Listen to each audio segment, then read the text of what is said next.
Hello everybody, it's Henry. So my coffee shop talk on this late afternoon. I got a friend that watches them at work on second shift. Jim and Tyrone and Craig. I guess they like listening to me talk. They miss me so much. Love you guys. So anyways, this one is on morale. And morale can be anywhere. It can be in the military. We use it all the time. Morale's got to be important. It could be in the civilian world. It can be at work. So tomorrow we're having a morale builder where we work, where they're having a big picnic. And the night before, the guys and the gals are all cooking, and they're camaraderie with each other and sharing stories, which I just stopped in for 2 hours and took time out of my time to go see them and spend a little time with them. Had some refreshments with them, adult beverages. I'm on my blood pressure medicine, so I only had a half of one. And that was over 2 hours ago, so yes, I'm good. I'm not being a bad boy. I don't drink and drive. But anyways, it's on morale. And I think it's important to come home, right, and take the time and go see the people I work with every day and share a little bit of time with them and boost their morale. They boost my morale because I like being around them. And they like me being around them. So got to shake hands and mend fences and talk stories and talk about work and talk about the future and talk about investments, talk about our life, talk about our family. It's actually a good time.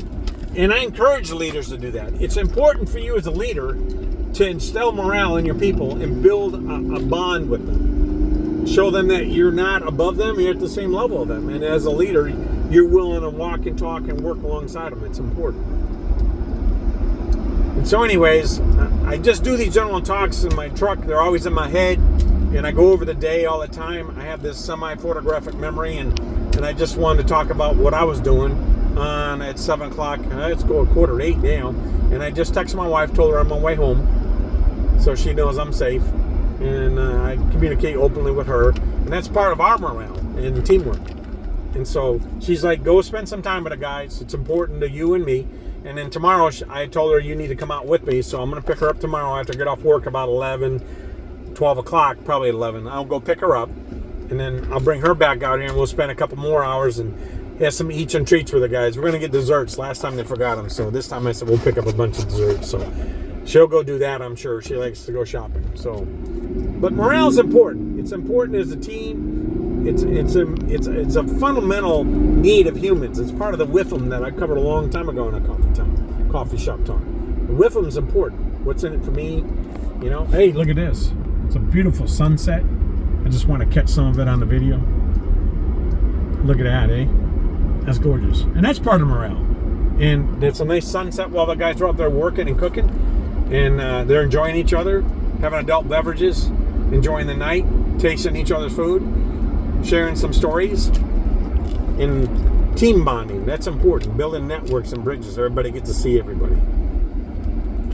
I miss those. I miss when I'm active duty. I did it all the time with my crew. One thing I took pride in as a cop was the morale. That was always my number one thing. If I took care of morale, and that took care of the people. Taking care of the people, they took care of me. It wasn't about me as the cop. It was about the morale. I made rules that I would follow, and I know they would follow if I followed them. I clean when they clean. If I held a field day, I field day. I put my poopy suit on. I made the captain put his on. The XO put his on. The officers put theirs on. My chiefs put theirs on, and we all clean.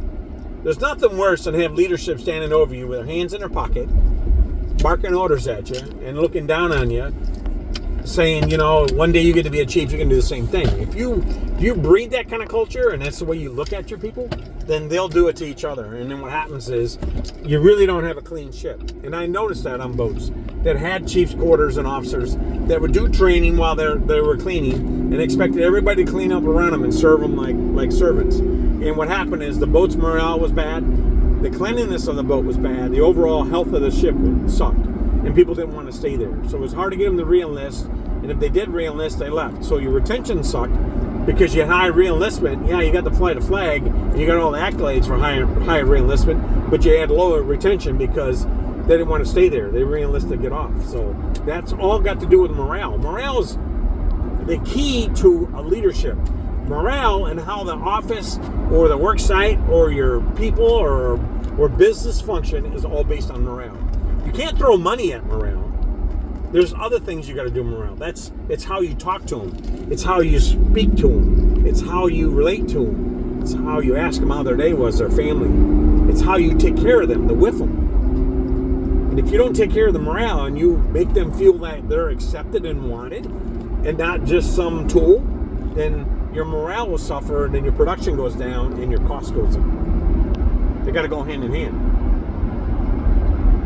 And I knew that. I knew that at a young age, that whenever I got in charge of a division, whenever I got in charge of a boat, whenever I got the charge of a group of people or I led people, and I never feared taking on leadership challenges, that morale was always important. But you have to balance morale without violating ethics, right? And what do I mean by that? You can overdo the nice things, right? And you can do unethical things to keep morale up, like working some too hard and not working some hard enough, right? And then what happens? You get imbalance because you're not being ethically fair with all your workers. You have to be fair. You have to hold the same standard for all of them in how you deal and do stuff with morale. Okay, you can't cater to one side or the other, or one person or the other. It has to be balanced, and it's a tough thing sometimes.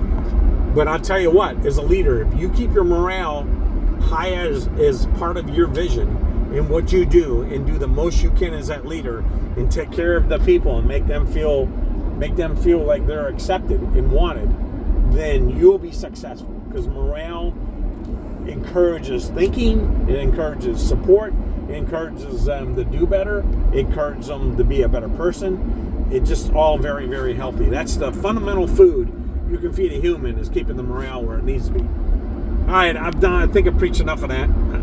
I can give you some examples how I did morale later in another pitch, and how I did ComRails, and I give them things and I give them time off, and there's a lot of accolades and ways you can do things to keep morale up, and we can talk about that in the next coffee shop talk.